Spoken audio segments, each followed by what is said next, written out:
इस चैप्टर में आप इंडिया की रॉक्स के बारे में पढ़ेंगे, जिसको डिफरेंट एजेस में डिवाइड किया हुआ है।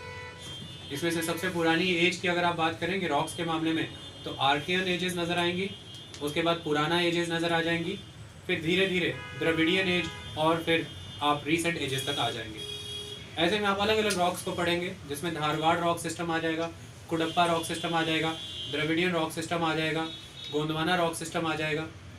मुद्दे की बात यह है कि अगर आप रॉक सिस्टम को स्टडी करना चाहते हैं तो उसके लिए आपकी पहले बेसिक कमांड होनी चाहिए कि अर्थ का जियोलॉजिकल टाइम क्या है, अर्थ की एजेस क्या है, अर्थ कहाँ से कहाँ तक किन स्टेजेस से पहुंची है। अदरवाइज अगर आपको रट्टा लगवा दिया जाए तो आप किसी भी रीजन की रॉक इंडिया की समझ जाएंगे कि कर्नाटका में ये है, तमिलनाडु में ये है, आंध्र प्रदेश में ये है। लेकिन अगर आपको जियोलॉजिकल हिस्ट्री के कॉन्टेक्स्ट में एजेस की फॉर्मेशन के दौरान रॉक्स की इंपॉर्टेंस क्लियर है, आप उन रॉक्स के अकॉर्डिंग उनके मिनरल कॉम्पोजिशन को जान पाएंगे।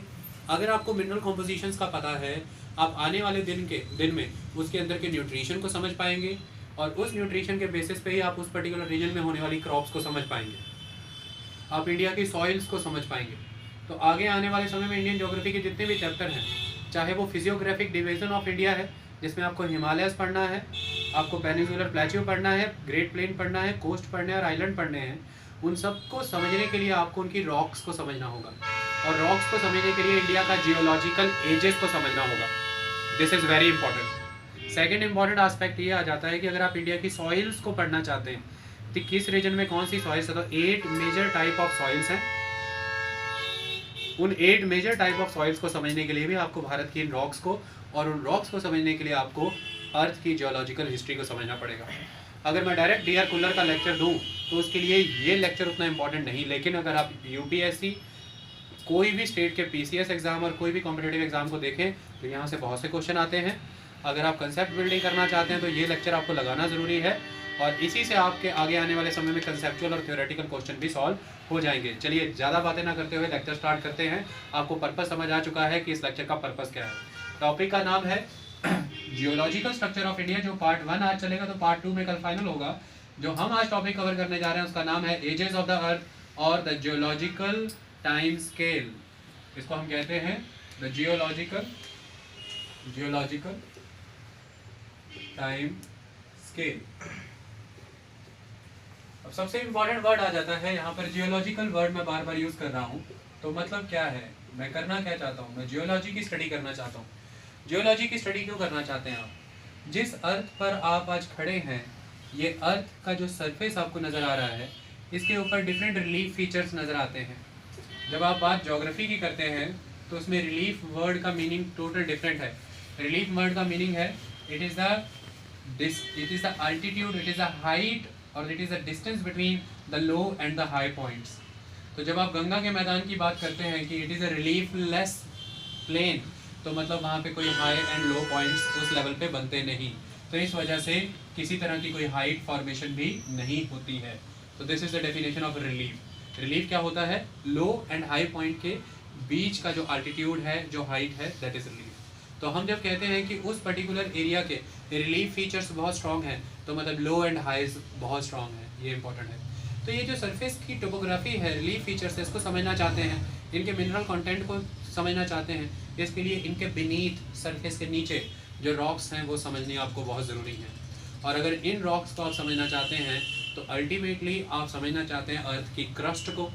अर्थ की क्रस्ट को समझना चाहते हैं तो आपको पता होना चाहिए कि अर्थ की क्रस्ट की फॉर्मेशन किन पीरियड्स में शुरू हुई, अर्थ ओरिजिनली किस फॉर्म में एग्जिस्ट करती थी, और अल्टीमेटली जब क्रस्ट फॉर्मेशन हुई वाटर का कंटेंट कैसे आया, ओशियंस के कंपैरेटिवली फिर रिवर्स कैसे बनी, माउंटेन्स कैसे बने, और फिर प्लेन्स कैसे बने, और फाइनली आज आपके सामने जितना भी फ्लोरा एंड फौना है वो किस फॉर्म में एग्जिस्ट करता था, किस फॉर्म में आज एग्जिस्ट करता है। इस सारे के पीछे से लेके अब तक की सारी जानकारी जो है, जो ट्रेसेस हैं, उसे जियोलॉजी में काउंट किया जाता है। तो जियोलॉजी का मेन पर्पस होता है कि आपको अर्थ के जियोलॉजिकल स्ट्रक्चर की स्टडी करनी है, मतलब जो रॉक्स हैं उन रॉक्स का स्ट्रक्चर क्या है उसे समझना है। स्ट्रक्चर क्या रहता है, आपके सामने जो रॉक्स हैं वो रॉक्स किस नेचर की हैं, यानी कि इग्नियस हैं, रॉक्स मेटामॉर्फिक हैं, रॉक्स सेडिमेंट्री हैं, उसकी लेयरिंग किस तरह से हो चुकी है, पहले इग्नियस है या सबसे पहले मेटामॉर्फिक है, फिर सेडिमेंट्री है, फिर इग्नियस है। कौन सी रॉक पहले एग्नियस और सेडिमेंट्री थी जिसे temperature, pressure and chemical procedures के थ्रू बाद में मेटामॉर्फोसिस कर दिया गया। तो इन सारे स्ट्रक्चर्स को समझना बहुत ज़रूरी है। सेकेंड आस्पेक्ट ये है कि अगर आज की डेट में आप अर्थ के फर्दर आने वाले चेंजेस को समझना चाहते हैं, जो इन फ्यूचर चेंजेस आएंगे, उसके लिए आपको अर्थ की पास्ट हिस्ट्री को डिमार्केट करना होगा। उसी के बेसिस पर आप फ्यूचर की प्रेडिक्शंस कर सकते हैं कि आने वाले समय में अर्थ किस तरह से geology wise and climate wise changes execute करेगी। तीसरा इंपॉर्टेंट आस्पेक्ट है कि आप किसी भी पर्टिकुलर रीजन की लैंड यूज़ प्लानिंग करना चाहते हैं कि यहाँ पे लैंड यूज़ किस वे में किया जाए, उसके लिए आपको अर्थ की जियोलॉजिकल स्ट्रक्चर को समझना जरूरी है कि अर्थ के बीनीथ स्ट्रक्चर कैसा है। अगर आप कोई ब्रिज बनाना चाहते हैं, कोई रेलवे लाइन बनाना चाहते हैं, आपको पता होना चाहिए कि नीचे चट्टानें कैसी हैं, लाइमस्टोन्स हैं, सैंडस्टोन्स हैं, इग्नियस रॉक्स हैं, सेडिमेंट्री हैं, किस तरह का प्रोसीजर है, अदरवाइज आप उस चीज़ को डेवलप नहीं कर सकते। तो that's why it is very important. ऐसे बहुत सारी इम्प्लीकेशंस हैं जिसके माध्यम से आपको जियोलॉजी को स्टडी करना बहुत ज़रूरी है। आज आपके सामने जियोलॉजिकल जितना भी डाटा ऑथेंटिकेटेड वे में एग्जिस्ट करता है, उसे इंटरनेशनल कमीशन फॉर जियोस्ट्रेटोग्राफी के द्वारा आप तक प्रोवाइड किया जाता है। तो ICG इंटरनेशनल कमीशन फॉर जियोस्ट्रेटोग्राफी एक बहुत इंपॉर्टेंट कमीशन है जो ये सारा डाटा आपके सामने लेकर के आता है। आज जब आपके सामने हम बात करते हैं अर्थ की एजेस की, तो एक फिगर जो सबको एक्सेप्टेबल है वो निकल करके आती है, और वो फिगर ये है कि लगभग अर्थ 4.54 बिलियन ईयर्स अगो पहले बनी है। इसी को अगर मैं मिलियन ईयर्स में कह दूं तो ये इस तरह से आता है कि अर्थ लगभग 4540 मिलियन ईयर्स अगो बनी है। ये क्वेश्चन कई बार आता है कि अर्थ के बनने की डेट क्या है, तो ये डेट्स आपको याद रखनी है। एक मैंने बिलियंस में बताई और एक मैंने मिलियंस में बताई। तो सबसे पहले जब हम आज डील करेंगे तो हम डेट्स में डील करेंगे। ये डेट्स आपकी डेट से टोटल अलग होती हैं। जब आप अपना ह्यूमन कैलेंडर फॉर्म करते हैं जो ग्रेगोरियन कैलेंडर है, उसमें जब आपकी लाइफ काउंट होती है तो उसमें आवर्स हैं, डेज हैं, मंथ्स हैं, ईयर्स हैं, दैट्स इट। लेकिन जब आप अर्थ की एजेस की बात करते हैं, इसमें डिकेड्स हैं, सेंचुरीज हैं, मिलेनियम्स आ जाते हैं, तो उसके लिए यूनिट्स भी आपके अलग रहेंगे। तो एक तरह से आप पूरी अर्थ का एक जियोलॉजिकल कैलेंडर प्रिपेयर आज करेंगे जिसमें आप कुछ इस तरह से यूनिट्स को देखेंगे, जिसमें अलग अलग समय पर अलग अलग चीज़ें आपको अलग अलग यूनिट्स आपकी हेल्प के लिए रखे गए हैं। चलिए उन यूनिट्स को समझने की कोशिश करते हैं ताकि आपको पढ़ने में कोई दिक्कत ना आए। सबसे पहले एक यूनिट आपको नजर आएगा GA, इसको कहा जाता है गीगा एनम।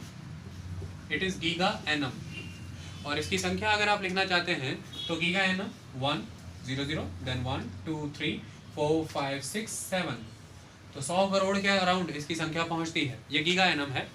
सेकंड, और इसी को आप बिलियन भी कह सकते हैं। तो अगर आप सिंपल लैंग्वेज में भी जाएंगे तो ये बिलियन ईयर्स, और अगर आपको शॉर्ट फॉर्म में लिखा है तो गीगा एनम्स, तो BYA billion year ago and giga annums. Second, अगर आप आना चाहते हैं तो आपके सामने दूसरा वर्ड है MA, इसको कहा जाता है मेगा एनम, मेगा एनम।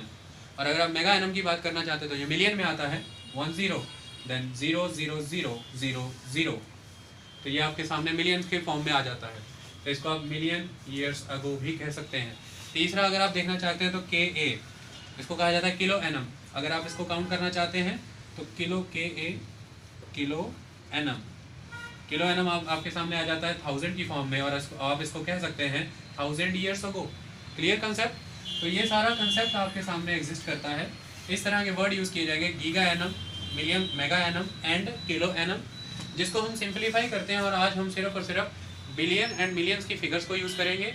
और मैंने जब आपको ये बता दिया तो पढ़ने में दिक्कत नहीं आएगी, तो हम फ्रीली MYA या BYA का कंसेप्ट यूज़ कर सकते हैं। मेरी कोशिश ये रही जाएगी कि मिलियन ईयर्स अगो का कंसेप्ट फॉलो किया जाए, क्योंकि वो बहुत ईजिली समझ आएगा आपको। मैं बिलियन ईयर्स का कंसेप्ट भी फॉलो नहीं करूँगा, ताकि आपको सारी बात समझ में आ जाए।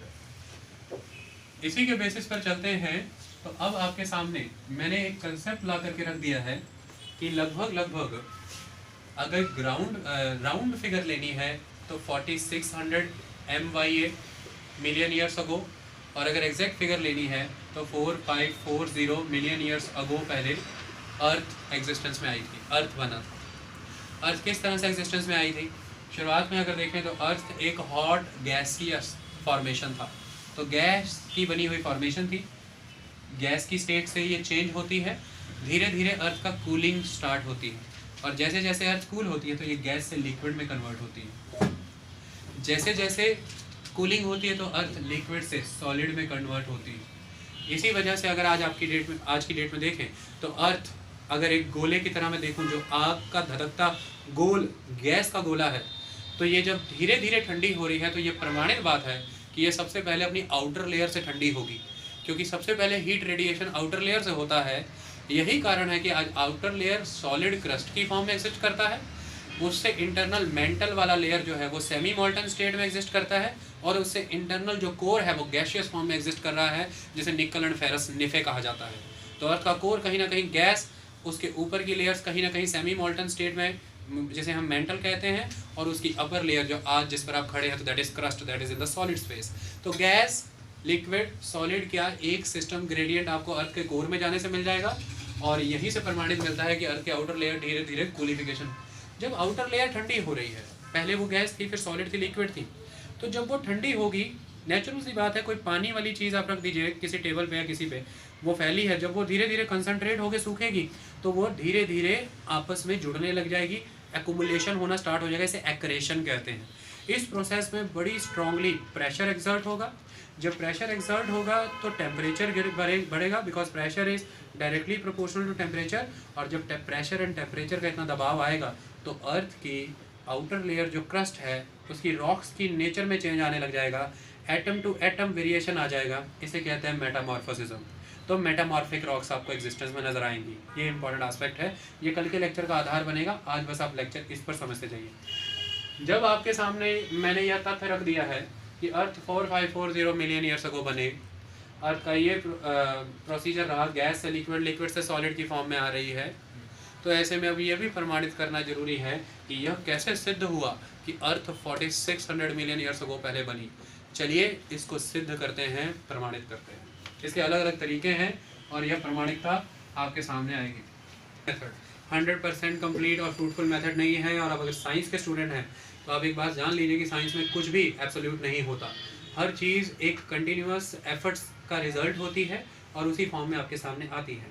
इसी तरह से सारी थ्योरियाँ मान्य हैं और उन्हीं के बेसिस पर हमने एक एवरेज फिगर आज की डेट में निकाल रखा है, जिसमें से सबसे पहली थ्योरी जो आपके सामने मैं लेकर के आता हूँ, ये थ्योरी है सैलिनिटी की theory, the theory of salinity. Salinity के बेसिस पर हम आइडेंटिफाई कर पाते हैं कि अर्थ की एज कितनी पुरानी है। अगर इस बेसिस पर निकलें तो कुछ साइंटिस्ट, मैं आपको उसी कॉन्टेक्स्ट में कराऊंगा जितना रिक्वायर्ड है, कुछ साइंटिस्ट का कहना यह है कि अगर हम ओशियंस की बात करें तो ओशियंस में जितनी भी सैलिनिटी है, ये सैलिनिटी मेजॉरली रिवर्स के द्वारा कंट्रीब्यूट की गई है उनको, ये पहली बात। तो अगर हम ये फाइंड आउट कर लें कि ओशियन में टोटल क्वांटिटी ऑफ साल्ट कितना है, पहली बात, और अगर हम ये काउंट कर लें कि rate of contribution of salt from the land कितना है, तो हम ये पता लगा सकते हैं, क्योंकि रिवर्स सॉल्ट तभी लेकर के जाएंगे ओशन में अगर लैंड का फॉर्मेशन है, और लैंड का फॉर्मेशन है तो रॉक्स है, रॉक्स का इरोजन हो रहा है तो सॉल्ट कंट्रीब्यूट हो रहा है ओशियंस को। तो अगर अल्टीमेटली हम ओशियन का पूरा सॉल्ट का कंटेंट एक तरफ रख लें और फिर rate of accumulation of the salt count कर लें पर ईयर बेसिस पे या पर 10 ईयर के बेसिस पे, तो हम यह कंपेयर कर सकते हैं कि age of the earth is equal to total quantity of the salt divided by the rate of the salt contribution. इससे एक फिगर निकल करके आ जाएगी कि इतने समय में ओशियन की सैलिनिटी पूरी बनी है और इस रेट से सॉल्ट कंट्रीब्यूट होता है, उसके अकॉर्डिंगली इतनी अर्थ पुरानी है। ये एक इम्पॉर्टेंट एस्पेक्ट है, लेकिन यह पूरे तौर से मान्य तरीका नहीं है। अगर हम इस कंसेप्ट के अकॉर्डिंग जाएं तो यह बात बिल्कुल प्रमाणित है कि ओशियंस अर्थ के बनने के बाद बने थे। अगर उस कॉन्टेक्स्ट से भी देखें तो जो एज हमारे पास निकल करके आती है, हम उससे पीछे भी चले जाएं, अगर ओशियंस की एज से पीछे भी चले जाएं तो भी अर्थ के नज़दीक ही कोई भी फिगर नहीं निकल करके आती जिस समय की अर्थ बनी हुई है। इसके कई सारे कारण हो सकते हैं। उसके कारण का सबसे पहला रीज़न ये है कि सिर्फ एकमात्र जरिया ओशियानिक सैलिनिटी का रिवर के द्वारा फ्लो करके दिया गया सॉल्ट नहीं है। ये बात प्रमाणित है कि लगभग 60% सॉल्ट रिवर्स के द्वारा कंट्रीब्यूट किया जाता है, और ये बात भी प्रमाणित है कि रिवर्स में पाए जाने वाला सॉल्ट एंड ओशियंस में पाए जाने वाला सॉल्ट का नेचर कॉमन है। ये बात भी प्रमाणित है कि किसी ज़माने में ओशियन का water pristine and pure fresh यानी कि स्वीट वाटर हुआ करता था, लेकिन यह बात भी प्रमाणित है कि बड़े पैमाने पर जो ओशियंस की क्रस्ट है उसके बीनीथ बहुत सारी टेक्टोनिक मूवमेंट्स होती हैं, जहाँ से बहुत सारा मैग्मा ऊपर की तरफ आता है, बहुत सारे इंटरनल लावाज एंड वॉल्केनोज हैं जो ऊपर निकल करके आते हैं, जो बहुत सारे सॉल्ट कंट्रीब्यूट करके जाते हैं ओशियन को। यानी कि अर्थ की क्रस्ट के अंदर बहुत सारे कन्वेक्टिव सेल्स हैं यानी कि लगातार कंटिन्यूसली मैग्मा चैम्बर में मैग्मा ऊपर की तरफ उठ रहा है, और इस कन्वेक्टिव मैकेनिज्म के माध्यम से बहुत सारे बीनीथ द अर्थ जो मिनरल्स और सॉल्ट्स हैं वो ओशियन को मिल रहे हैं। जब वो सरफेस पर आ जाते हैं, ओशियन की क्रस्ट पे आ जाते हैं, इसकी वजह से भी ओशियन की सैलिनिटी है। ये पहली बात। दूसरी बात, अगर हम ध्यान से देखें तो रिवर्स का रेट ऑफ इरोजन पूरे कॉन्टिनेंट, पूरे प्लैनेट पे सिमिलर नहीं है, कहीं पर अलग रेट में है, कहीं पर अलग है।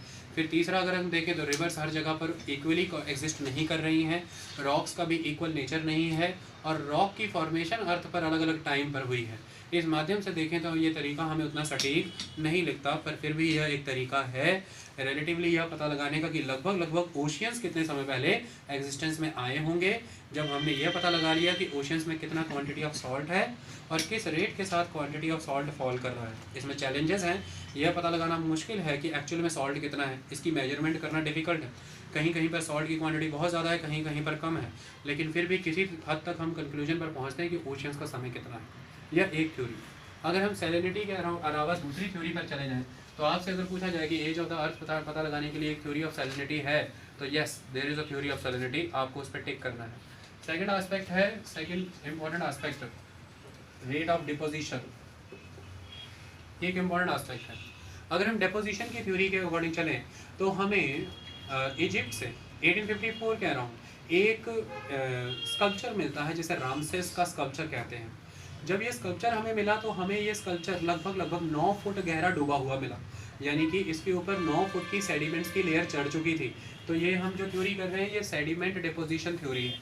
अब इस थ्योरी के अकॉर्डिंग हम ये कहते हैं कि 1854 में ये जो स्कल्पचर हमें मिला ये 9 फुट गहरी मिट्टी में दबा हुआ था, और हमें पता लगता है इस स्कल्पचर की एज से कि लगभग ये 3000 साल पहले बनाया गया था। 1854 से 3000 साल पहले, मतलब इससे ये कंक्लूड होता है कि लगभग हर 3 फुट के लिए 1000 साल का समय लगता है। ये बात बिल्कुल क्लियर। अगर 9 फुट के लिए 3000 साल का समय लगा तो हर 3 फुट के लिए 1000 साल का समय लगता है। अगर हम हर 3 फुट के लिए 1000 साल का समय ले रहे हैं तो साइंटिस्टों का मानना ये है कि अगर हम आज की डेट में ग्लोब के ऊपर सेडिमेंट रॉक्स की बात करें तो लगभग 100 माइल्स की डेप्थ है उनकी, यानी कि 160 किलोमीटर की डेप्थ है उनकी। अगर हम उस किलोमीटर की डेप्थ को फुट में कन्वर्ट कर देते हैं, लगभग 5,28,000 फुट बन जाते हैं। और अगर हम ये मानते हैं कि हर 3 फुट को 1000 ईयर्स लगे हैं तो फिर 5,28,000 को उससे मल्टीप्लाई कर लीजिए, आपको वो फिगर निकल करके आ जाएगी कि कितना समय लगा होगा सेडिमेंट्री रॉक्स को बनने को। और यह बात तो बिल्कुल क्लियर है कि अर्थ के बनने के बाद रिवर्स बनी होंगी, और रिवर्स के द्वारा जो मटेरियल इरोड करके कंट्रीब्यूट किया गया उसी के डेपोजिशन से सेडिमेंट्री रॉक्स बनी होंगी। तो फिर अर्थ के लगभग सेडिमेंट्री रॉक्स के लगभग बनने से 3 गुना समय पहले अर्थ बनी होगी। तो अगर आप उस फिगर को ट्रिपल टाइम पहले ले जाएं तो फिर आपको अर्थ का टाइम मिल जाएगा। तो अगर हम मल्टीप्लाई करके फिगर्स देखेंगे तो फिगर बहुत ही एग्जैजरेटेड आती है, आप बहुत आगे निकल जाते हैं फिगर्स में, वो फिगर उस लेवल पर जेन्युइन नहीं ठहराती है। तो अल्टीमेटली ये भी थ्योरी उतनी वैलिड नहीं है, क्योंकि इसके भी वही सारे कारण एग्जिस्ट करते हैं। हर जगह पर सेडिमेंट्री रॉक्स की एक जैसी थिकनेस आपको नहीं मिलती, पहला कारण। दूसरा कारण, सेडिमेंट्री रॉक्स का बेस, उसके ऊपर सुपर इनकम्बेंट प्रेशर जो बढ़ रहा है, जो नया मटेरियल आकर के पड़ रहा है, उसकी वजह से जो लोड बढ़ रहा है, उस लोड के बढ़ने की वजह से, वो जो ऊपर से दबाव पड़ने की वजह से जो बेस पे, बॉटम पे जो उसके मैटर था वो अर्थ के बीनीथ जा करके मॉल्टन स्टेट में कवर हो गया। तो जितना ऊपर से सेडिमेंट्री रॉक का मैटर एक्रू हो रहा है, जम रहा है, उतना ही बॉटम से नीचे से ख़त्म भी होता चला जा रहा है। तो एक्चुअल डेथ भी आपके पास नहीं है सेडिमेंट्री रॉक्स की। फिर रेट ऑफ इरोजन हर जगह पर, रेट ऑफ डेपोजिशन हर जगह पर सिमिलर नहीं है, रेट ऑफ इरोजन भी रिवर्स का हर जगह पे सिमिलर नहीं है। ये सारे कुछ कारण हैं जिसकी वजह से कहा जाता है ये थ्योरी भी उतनी जेन्युइन नहीं है। लेकिन फिर भी इस थ्योरी से हमें ये पता लगता है कि एक लेवल पर एक रेट ऑफ डिपोजिशन है, सेडिमेंट्री लेयर की एक ये डेप्थ है कहीं ना कहीं, और पूरे ग्लोब पर यह फार्मूला नहीं लागू होगा। फिर भी अगर हम कुछ particular patches of sedimentary rocks देखें तो वहाँ पर हमें ये फार्मूला लागू होते नजर आता है। तो एक कंक्लूसिव थ्योरी की तरफ लेकर के जाता है कि लगभग इतनी एज तो अर्थ की बनती है। तीसरी थ्योरी की बात करते हैं, जैसे डिपोजिशन थ्योरी, इसको इरोजन थ्योरी कहा जाता है। अगर हम इरोजन थ्योरी की बात करें तो इरोजन थ्योरी के थ्रू क्या कंसेप्ट समझाया गया, देखिए ध्यान से देखिए। इनका मानना ये है कि अगर आज की डेट में हम देखें तो लगभग सभी तरह के डेनुडेशनल प्रोसेसेस अर्थ की रॉक्स के ऊपर वर्क कर चुके हैं। विंड के द्वारा इरोजन प्रोसेस कर दिया गया है, वाटर के द्वारा इरोजन प्रोसेस कर दिया गया है। इन डेनुडेशनल प्रोसेसेस के थ्रू जब इरोजन किया जाता है तो लगभग 1 फुट ज़मीन को डिन्यूड करने में 10,000 साल का समय लग जाता है। और अगर आप इस थ्योरी के अकॉर्डिंग देखें तो वो जो आप 160 किलोमीटर की सेडिमेंट्री रॉक्स देख रहे हैं, अब आपको 1 फुट को डेनुडेशन में 10,000 ईयर्स लगे हैं, तो 160 किलोमीटर के आप 5,28,000 फुट बना लीजिए। उसको डेन्यूडेशन करने में आपको कितना समय लगेगा, आप उसे मल्टीप्लाई कर लीजिए। यह भी फिगर काफ़ी एग्जैजरेटेड वे में निकल आती है। तो इन्होंने थ्योरी ये लगाई थी कि लगभग 1 फुट ज़मीन को डेन्यूड करने में 10,000 साल लगते हैं। तो 160 किलोमीटर की हमारे पास सेडिमेंट्री रॉक्स हैं, तो वो डिपोजिशन तभी हुई है अगर डेन्यूडेशन हुई है, और डेन्यूडेशन 1 फुट करने में लगभग 10,000 साल लगते हैं। तो 160 किलोमीटर की चीज़ कहीं पे जमी है, तो मतलब 160 किलोमीटर का कंटेंट ज़मीन से कटा है, तो उसको अगर फुट में कन्वर्ट करें तो 1 फुट कटने में 10,000 साल लगे, तो 5,28,000 फुट कटने में कितने समय लगा होगा, उसको उससे मल्टीप्लाई करो तो एक फिगर निकल करके आएगी। फिर डिपोजिशन जब हुई है तो इरोजन जब अर्थ से हुई है, अल्टीमेटली अर्थ उससे दुगने समय पहले बनी होगी, तो फिर वो जो पूरा आपका इरोजन का टाइम निकल के आएगा उसे डबल कर देना, वो लगभग समय 11,000 लगभग टाइम 11,000 मिलियन ईयर्स को आ जाएगा। ये टाइम एग्जैजरेटेड है। अर्थ लगभग 4,500 मिलियन ईयर्स अगो के अराउंड बनी है। 10,500 या 11,000 का कोई फिगर रेलेवेंट नहीं बनता, ये बहुत आगे चला जाता है। लेकिन ये थ्योरी किसी न किसी लेवल पर मान्य है, क्योंकि हमें इस बात को मान्य होगा कि कुछ लैंड ऐसा रहा, कुछ सरफेस ऐसा रहा होगा अर्थ का, जो कूलिंग जब उसकी सॉलिडिफिकेशन हो रही थी आफ्टर द कूलिंग, वो इमीडिएटली कूल होकर सॉलिडिफाई हो गया। और उसके अकॉर्डिंग अगर हम देखें तो अर्थ के बनने का समय हमें दुगना करने की ज़रूरत नहीं है, तो वो फिर लगभग वो रॉक्स हमें 4,000 से 4,500 साल पहले मिलती हैं। और हमारे पास आज प्रमाण है, वर्ल्ड लेवल पर आर्कियन रॉक्स एग्जिस्ट करती हैं, और यह आर्कियन रॉक्स ऑलमोस्ट 4,000 ईयर से 2,500 मिलियन ईयर्स अगो पहले बनी हैं। इनमें से यह रॉक कहीं ना कहीं इस थ्योरी पर प्रमाणित होती हैं, और ये जेन्युइन एस्पेक्ट है। आई बात समझ में? तो कुल मिलाकर के इन 3 थ्योरीज के बाद अब हमें जाना पड़ेगा अपनी चौथी थ्योरी के पास, and that is the tidal impact theory of the moon. Tidal impact, ये सारी एडिटिव इंफॉर्मेशन, ताकि आपको सारा कंसेप्ट समझ आ जाए। एक भी एमसीक्यू आपका ज्योग्राफी डीआर खुल्लर के 2nd चैप्टर और आने वाले चैप्टर से गलत ना हो, इसके लिए सब बताना जरूरी, क्योंकि ये सब छोटे छोटे वर्ड्स की फॉर्म में लेक्चर में आएगा। According to the basis of the sedimentation theory, on the basis of salinity, फिर आप चीज़ों को समझ नहीं पाएंगे। Tidal impact of the moon की बात क्या है? देखिए, इतिहासकार ऐसा, जियोलॉजिस्ट ऐसा मानते हैं कि जब अर्थ बन करके एग्जिस्टेंस में आई है, उसके ऊपर एक इम्पैक्ट हुआ है आसपास की सेलेस्टियल बॉडीज़ का। जब वह बॉडी बहुत ज़बरदस्त वे में बिग कोलिजन हुआ है अर्थ के साथ, वहाँ से मटेरियल निकला है, वह मटेरियल निकल करके मून बन गया है। इस तरह की थ्योरी है कि एक बहुत बड़ा कोलिजन अर्थ के साथ हुआ है, वहाँ से मटेरियल निकला है, वह मटेरियल फिर से आपस में कंसंट्रेट होकर के मून बना। एक इस तरह की थ्योरी एग्जिस्ट करती है। अब अल्टीमेट एस्पेक्ट यहाँ पर यह आ जाता है कि यह जो मून बना है, यह मून धीरे धीरे अर्थ से दूर जा रहा है। बनने के बाद धीरे धीरे अर्थ से दूर जा रहा है। इस दूर जाने के कंसेप्ट के अकॉर्डिंग अगर हम देखें तो हमारे पास 2 तरह की थ्योरीज आ जाती हैं। पहली थ्योरी हमारे पास यह आ जाती है कि मून का टाइडल इम्पैक्ट अर्थ के ऊपर इनिशियली क्या था और आज की डेट में टाइडल इम्पैक्ट क्या है। इसके बेसिस पर इन्होंने एक कैलकुलेशन निकाली। और दूसरा कंसेप्ट इन्होंने निकाला कि मून अर्थ से 3,84,000 किलोमीटर के डिस्टेंस पे है। मून अर्थ से 3,84,000 किलोमीटर के डिस्टेंस पे है, और मून 13 सेंटीमीटर पर ईयर की स्पीड से दूर जा रहा है। डिस्टेंस कितना है? 3,84,000 पर, और 13 सेंटीमीटर के डिस्टेंस से दूर जा रहा है। इसको आप उससे मल्टीप्लाई कर दो, आपको एक डिस्टेंस निकल करके आ जाएगा, एक टाइम निकल करके आ जाएगा।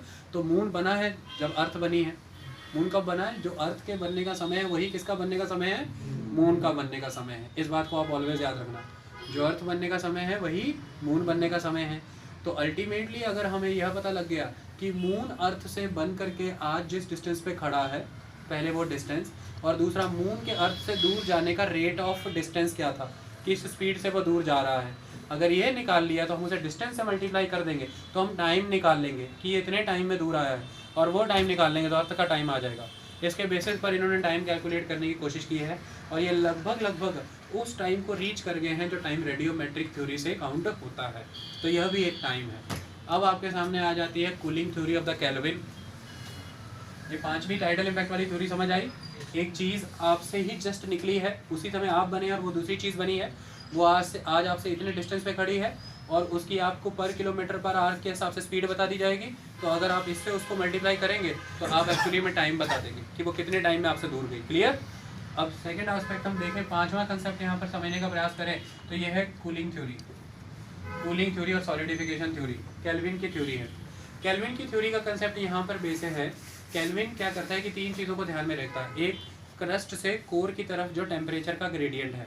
केल्विन का मानना है कि क्रस्ट से कोर की तरफ हम जाए तो टेम्परेचर इंक्रीज होता है। क्लियर। तो केल्विन ऐसा मानता है कि नीचे नीचे नीचे नीचे अगर हम चलते चले जाएं तो हम कहीं ना कहीं कोर में पहुंच जाएंगे जहां पर अर्थ के क्रस्ट के कंपैरेटिवली बहुत अल्टीमेट लेवल का टेम्परेचर है। तो अगर हम कोर से क्रस्ट तक का ग्रेडियंट पता लगा लें टेम्परेचर का कि किस ग्रेडियंट से यह टेम्परेचर बढ़ रहा है और इस समय जो क्रस्ट का टेम्परेचर है, फिर जो पूरी की पूरी अर्थ का सरफेस एरिया है, उसके बेसिस पर हम पता लगा लें तो हमें पता लग जाएगा कि अर्थ की क्रस्ट से हीट किस रेट से रिलीज हुई है। और हम कोर से लेके क्रस्ट तक का टेम्परेचर ग्रेडियंट का पता लगा लें तो इसके बेसिस पर हम पता लगा लेंगे कि अर्थ की क्रस्ट को लगभग इतने साल लग गए ठंडा होने में। तो हम इससे अर्थ की आउटर लेयर का पता लगा लेंगे। केल्विन की थ्योरी में डिफेक्ट है, वह इस बात को भूल गया कि अर्थ के कोर तक जाते जाते majority of the radio active minerals हैं और radio active material continuously disintegrate हो रहे हैं। उनके डिसइंटीग्रेशन से कंटिन्यूसली अल्फा और अदर पार्टिकल्स रिलीज हो रहे हैं, जिनके रिलीज होने से बड़ी तेज़ी से अर्थ का टेम्परेचर अर्थ के कोर में बढ़ता चला जा रहा है। उसके ऊपर सुपर इनकम्बेंट लोड भी है, उसकी वजह से उसका टेम्परेचर बढ़ रहा है। तो टेम्परेचर कोर से लेकर के क्रस्ट तक एक फिक्स्ड अमाउंट में ग्रेडियंट मेंटेन करके नहीं रखेगा। टेम्परेचर एक वॉलेटाइल आस्पेक्ट है। रेडियो एक्टिव मिनरल्स के डिके होने से टेम्परेचर बढ़ रहा है, घट रहा है, वो अपने आप में एक पूरी तरह से वॉलेटाइल कंसेप्ट है। तो इस वजह से केल्विन की थ्योरी भी उस लेवल पर उतनी रेलेवेंट नहीं मानी जाती। आती है final theory, that is a radiometric theory. Sixth theory, radiometric theory. This is very important. देखिए आज की डेट में जब साइंटिस्ट रॉक्स का पता लगाते हैं उसमें सबसे इंपॉर्टेंट आस्पेक्ट क्या है। रॉक्स का पता लगाने के लिए आप उन रॉक्स के बीच में जो फॉसिल के रिमेन्स हैं उनकी एजेस का पता लगा लीजिए। तो फॉसिल्स की एजेस का पता लगाने के लिए आपके पास रेडियो कार्बन डेटिंग का मेथड है। आप कार्बन 6314 आइसोटोप का इस्तेमाल करके पता लगा सकते हैं कि रॉक या फिर ये जो इसके अंदर जो फॉसिल है, एनिमल रिमेन है या वुड रिमेन है या कोई भी रिमेन है, ये कितने साल पुराना है। लेकिन अंततः जब फॉसिल्स ही नहीं हुआ करते थे या फॉसिल्स रिमेन्स हमें मिलते ही नहीं है, आप उन रॉक्स का कैसे पता लगाएंगे। चलिए आज मैं आपको एक बात बताता हूँ। देखिए एक बात आप याद रखिएगा, वर्ल्ड लेवल पर जितनी भी रॉक्स हैं उन रॉक्स में आपको लगभग यूरेनियम, थोरियम मिल जाएगा, लेकिन वेरिंग क्वांटिटी में, डिफरेंट क्वांटिटी में। पर यूरेनियम थोरियम आपको ऑलमोस्ट हर रॉक में मिलेगा, मैंने रेडियो एक्टिव मटीरियल। और uranium and thorium best radio active material है। रेडियो एक्टिव मटेरियल वो होते हैं जो अपने डिके होने पर, अपने टूटने पर, डिसइंटीग्रेट होने पर कई तरह के पार्टिकल रिलीज करते हैं, जिनमें से अल्फा पार्टिकल बहुत इंपॉर्टेंट एस्पेक्ट है। ठीक है। अब अल्टीमेट अगर हम देखें तो वर्ल्ड की सभी रॉक्स में ऑलमोस्ट वेरिंग क्वांटिटी में रेडियो एक्टिव मिनरल्स हैं और उनमें से यूरेनियम एंड थोरियम बहुत इंपॉर्टेंट है। और इसमें सबसे इंपॉर्टेंट कंसेप्ट ये है कि जो यूरेनियम है, जब यूरेनियम का डिसइंटीग्रेशन होता है तो डिसइंटीग्रेशन से अल्फा पार्टिकल रिलीज होता है और उस अल्फा पार्टिकल से इतनी इमेंस हीट क्रिएट होती है कि यूरेनियम का ही नेचर चेंज हो जाता है और ये लेड बन जाता है। यूरेनियम का ही नेचर चेंज हो जाता है और ये लेड बन जाता है। मतलब यूरेनियम लेड में कन्वर्ट हो रहा है due to the release of the alpha particle. आज की डेट में अगर हम साइंटिफिक मेथड से ये पता लगा लें कि कितनी अमाउंट में अल्फा पार्टिकल रिलीज होता है जब यूरेनियम लेड में कन्वर्ट होता है, तो आज की डेट में हमारे पास जितनी भी रॉक्स हैं उनमें जो लेड की क्वांटिटी है, उस लेड की क्वांटिटी से हम वापस यूरेनियम की एज पे जा सकते हैं पीछे। आज की डेट में हमारे पास जितनी भी रॉक्स हैं उनमें जो लेड का मैटर है, अगर हमें अल्फा पार्टिकल का अमाउंट पता लग जाए कि किस रेट से ये रिलीज होता है, तो हम अल्टीमेटली उस लेड फॉर्म जो रॉक है, जो यूरेनियम का बदला हुआ फॉर्म है, उससे वापस यूरेनियम में जा सकते हैं, जो हर रॉक में नॉन मेटामॉर्फिक ओरिजिनल फॉर्म है। और इससे हम रॉक्स की एज का पता लगा सकते हैं कि यूरेनियम से लेड तक आने में इसका इतना समय लगा है रेडियो एक्टिव डिके होने से, और लेड से वापस यूरेनियम की तरफ अगर हम चले जाएं कोई पाथ ढूंढ करके, हमें रॉक की एज पता लग जाती है। इसे रेडियोमेट्रिक मेथड कहते हैं। सबसे सटीक और जेन्युइन मेथड है। इस पर बहुत सारे शोध हुए हैं। 3 से 5 बिलियन ईयर एज इसके बेसिस पे बताई गई। अभी रिसेंट डेवलपमेंट है, 2 डिकेड्स हुए, 20 ईयर्स के अंदर एग्जैक्ट डेट निकाल करके रख दी गई है, जिसका नाम है 4.54 billion and 4540 million years ago. Radiometric method is very important on the basis of uranium, thorium and alpha particles. Clear concept? That's it. ये थ्योरीज थी जिसके बेसिस पर हम एजेस ऑफ अर्थ का पता लगाते हैं। चलिए अब हम आपको और कंसेप्ट बताएंगे। भी कंसेप्ट अभी आपके सामने रखे गए उन सभी कंसेप्ट को सरल भाषा में अगर आपको किसी एग्जाम्पल की फॉर्म में बताना है तो बस आप 2 कंसेप्ट आपको दिए जाते हैं, आप उन्हीं को हर जगह पे फिट कर लेना, वो फिट हो जाएंगे। सबसे डिपोजिशनल और इरोजनल वाले कंसेप्ट में आप एक चीज़ देखिए। सपोज कीजिए एक रूम है, उस रूम में 10 फुट का रेत का ढेर इकट्ठा हो गया है, सैंड का। तो सैंड का एक माउंट बन गया है और माउंट की हाइट है 10 फुट 10 फीट। क्लियर है जी। और पर डे 1 फीट रेत का ढेर बनता है। जिस दिन से रेत का जितना बड़ा रेत का ढेर है उतने ही दिन का वो रूम भी है, क्योंकि जिस दिन से रेत का ढेर बनना शुरू हुआ उसी दिन से वो रूम भी एग्जिस्टेंस में आया। क्लियर बात। तो अब अगर हम इस हिसाब से देखें, सैंड का अमाउंट 10 फीट का है, per day 1 feet sand add होती है। तो अल्टीमेटली अगर हम इस कॉन्सेप्ट के अकॉर्डिंग देखें तो 10 दिनों में 10 फीट रेत ऐड हुई और रूम का टाइम भी उतना ही पुराना है जिस दिन से रेत ऐड हो रही है, तो रूम भी 10 डेज ओल्ड ही हुआ। अब हम अर्थ के केस में देखें तो हम इसे 3 टाइम मानते हैं, क्योंकि ये सेडिमेंट्री रॉक्स है ना, ये तो अर्थ के बनने के 3 गुना समय बाद ही बनी होंगी। तो हम बस सिंपली इस 10 डेज को इंटू 3 कर दें तो अर्थ लगभग 30 डेज पहले बनी और सेडिमेंट्री रॉक्स 10 डेज पहले बनी। ये डेपोजिशन की थ्योरी है। सिंपली इसको रिवर्स कर देते हैं। सपोज कीजिए आपके पास एक 10 फीट का सैंड का माउंट है, ये एवरी डे 1 फुट इरोड होता है। एवरी डे इसका पर डे 1 फीट इरोजन होता है। तो ये कितने दिनों में कम्प्लीटली इरोजन हो जाएगा? 10 डेज। तो कंप्लीट इरोजन इसका 10 डेज में हो जाएगा। और 10 डेज में जब इसका इरोजन होगा तो ये कहीं ना कहीं तो डिपॉजिट होगा। तो इसने इरोजन के बाद ही डिपोजिशन किया था, तो कहीं और जगह पे एक 10 फुट का माउंट बना है, एक सेडिमेंट्री रॉक बनी है। तो इसके बेसिस पर अगर हम देखें तो इरोजन के मेथड से भी अर्थ इसी तरह से बनी है कि जो इरोजन का रेट है उसी की वजह से 160 किलोमीटर की डेपोजिशनल रॉक्स बनी है, सेडिमेंट्री रॉक्स। तो उससे लगभग दुगना समा पुराना हम अर्थ को मान लेते हैं या तिगना समा पुराना, तो अर्थ का टाइम निकल आएगा। क्लियर है ये बात? तो ये एक कंसेप्ट है जो इम्पोर्टेंट आस्पेक्ट है। इसके अलावा हम अर्थ के कूलिंग थ्योरी के ऊपर आ जाते हैं। अर्थ का एक कोर है और हम ये कहते हैं कि एग्जिस्टेंस अर्थ जो है वो गैशियस फॉर्म में एग्जिस्ट करती थी। अर्थ के कोर में एक हीट है। अगर हम ऊपर चले जाएं तो हम यहाँ पर आ जाते हैं अर्थ के क्रस्ट के ऊपर। अर्थ का मेंटल है, अर्थ का कोर एरिया है। और आप सब जानते हैं कि एक फिक्स्ड प्रोपोर्शन है कि अर्थ के डीप जाएं तो 1 डिग्री सेल्सियस टेम्परेचर कितने डिस्टेंस पे बढ़ जाता है। उस डिग्री से देखें तो अर्थ के कोर से लेके सरफेस तक आते आते टेम्परेचर इस तरह से रेज होता है और हमने अर्थ के कोर का टेम्परेचर काउंट कर रखा है कि इतने डिग्री सेल्सियस उसमें टेम्परेचर होगा। तो अगर हम इस कंसेप्ट के अकॉर्डिंग देखें तो मतलब जितना कोर पे टेम्परेचर है, अल्टीमेटली कभी जो आज का सरफेस बन चुका है कभी यहाँ पे भी उतना ही टेम्परेचर था। उस टेम्परेचर को कॉम्प्रोमाइज़ करके ही ये सॉलिडिफाई हुआ है, कूल हुआ है। तो उस बेसिस पर आप ये देख लीजिए कि कोर से सरफेस तक आते आते कितना टेम्परेचर लूज हो रहा है, अर्थ के क्रस्ट का पूरा सरफेस एरिया कितना है, तो फिर आप उसके कूलिंग का रेट फाइंड आउट कर लेते हैं। कूलिंग का रेट फाइंड आउट पता लग जाएगा आपको, तो आपको ईयर्स पता लग जाएंगे कि आप इतने सालों में इतने रेट से इतने कूल हुए हैं तो क्रस्ट बनी है। That is the aspect. अब इसमें एक इम्पॉर्टेंट कंसेप्ट ये है कि ये राइटर इस बात को इग्नोर कर गया है कि आप अर्थ के कोर की क्रस्ट की बात कर रहे हैं। क्रस्ट में कोई रेडियो एक्टिव मटीरियल डिके नहीं हो रहा है जो नई हीट ऐड करे। दूसरा, क्रस्ट के ऊपर कोई सुपर इनकम्बेंट लोड नहीं है जिसकी वजह से उस पर प्रेशर बढ़े और उसके ऊपर टेम्परेचर बढ़े। लेकिन कोर में ये दोनों ही चीज़ें हो रही हैं, इसलिए आप कोर के कंपैरेटिवली क्रस्ट के टेम्परेचर जो लूज हुआ है उससे एग्जैक्ट एज ऑफ अर्थ नहीं पता कर सकते हैं। क्योंकि कोर को टेम्परेचर कंट्रीब्यूट करने के लिए जहाँ ओरिजिनल कंडीशन एग्जिस्ट करती थी कि जब ओरिजिनली अर्थ बनी थी, वहाँ पे और नई कंडीशन भी एग्जिस्ट करती हैं कि रेडियो एक्टिव मिनरल्स का डिके भी हो रहा है और सुपर इनकम्बेंट लोड भी है जिससे प्रेशर भी बढ़ रहा है, टेम्परेचर भी बढ़ रहा है, जो दोनों कंडीशन क्रस्ट पे एग्जिस्ट नहीं कर रही हैं। इसके अलावा जब हमने टाइडल थ्योरी के बारे में पढ़ा था तो टाइडल थ्योरी में क्लियर एस्पेक्ट है, 2 एस्पेक्ट है। पहला एस्पेक्ट ये है कि जो मून है वो अर्थ के क्लोज है। धीरे धीरे मून का साइज एक्यूरेट हो रहा है क्योंकि अर्थ से निकलने वाले मटेरियल से ही मून बना है। तो अल्टीमेटली अर्थ के ऊपर मून का पहले टाइडल इम्पैक्ट कुछ और है, यानी कि अर्थ का रोटेशन जो है वो फास्ट हो रहा है, मून का टाइडल इम्पैक्ट है। धीरे धीरे देखता चला जाए तो मून का टाइडल इम्पैक्ट अर्थ के ऊपर बढ़ रहा है और अर्थ का रोटेशन धीरे धीरे स्लो हो रहा है। तो ये जो रोटेशन ऑफ द अर्थ है इसके बेसिस पे हम मून का टाइडल इम्पैक्ट अगर देखें तो आज मून का क्या टाइडल इम्पैक्ट है और किसी ज़माने में मून का क्या टाइडल इम्पैक्ट था जब वो रोटेशन थी और आज रोटेशन है, इससे हम मून के टाइडल इम्पैक्ट के बेसिस पर अर्थ की एक एज निकालते हैं। सेकेंड एस्पेक्ट, मून ओरिजिनली किस डिस्टेंस पे था, आज किस डिस्टेंस पे है और किस रेट से अर्थ से दूर जा रहा है। जैसे आज की डेट में सपोज कीजिए ये आपका घर है ये दिस इज़ योर होम और ये आपका स्कूल है।